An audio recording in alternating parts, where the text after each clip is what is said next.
రాజన్న సిరిసిల్ల జిల్లా రుద్రంగి మండలంలోని ఉమ్మడి మనాల గ్రామ పరిసరాల్లో ఉన్న 33 kV విద్యుత్ లైన్కు సంబంధించి గైదిగట్ట సమీపంలోని పలు చోట్ల విద్యుత్ స్తంభాలు ప్రమాదకర స్థితిలో ఉన్నాయి.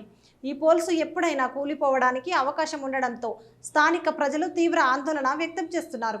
ముఖ్యంగా రాబోయే వర్షాకాలంలో పరిస్థితి మరింత విషమించే అవకాశం ఉంది.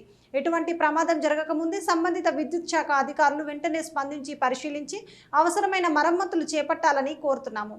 ప్రజల ప్రాణ భద్రతను దృష్టిలో ఉంచుకొని తక్షణమే చర్యలు తీసుకోవాలని బడితాండా సర్పంచ్ రామ్దాస్ నాయక్, శ్రీ సంత సేవాలాల్ అసోసియేషన్ అధ్యక్షులు మహేందర్ నాయక్ కోరారు. రైతులకు మరియు ప్రజలకు కూడా హాని కలిగే శాతం ఉన్నది. కావున ఒక 3 పోల్స్ ఉన్నాయి ఇక్కడ నుంచి ఇక్కడ వరకు.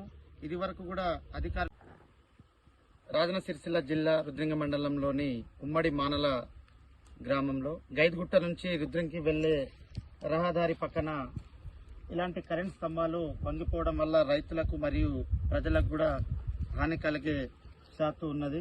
కావున ఒక 3 పోల్స్ ఉన్నాయి ఇక్కడ నుంచి ఇక్కడ వరకు. ఇది వరకు కూడా అధికారులకు తెలియజేయడం జరిగింది. కానీ దీని ముఖ్య ఉద్దేశం గమనించి అధికారులు వెంటనే స్పందించి ఈ పోల్లకు మంచి సహాయం చేసి దీన్ని సపోర్ట్గా పోల్స్ పెట్టవలసిందిగా కోరుకుంటున్నాము. ధన్యవాదములు.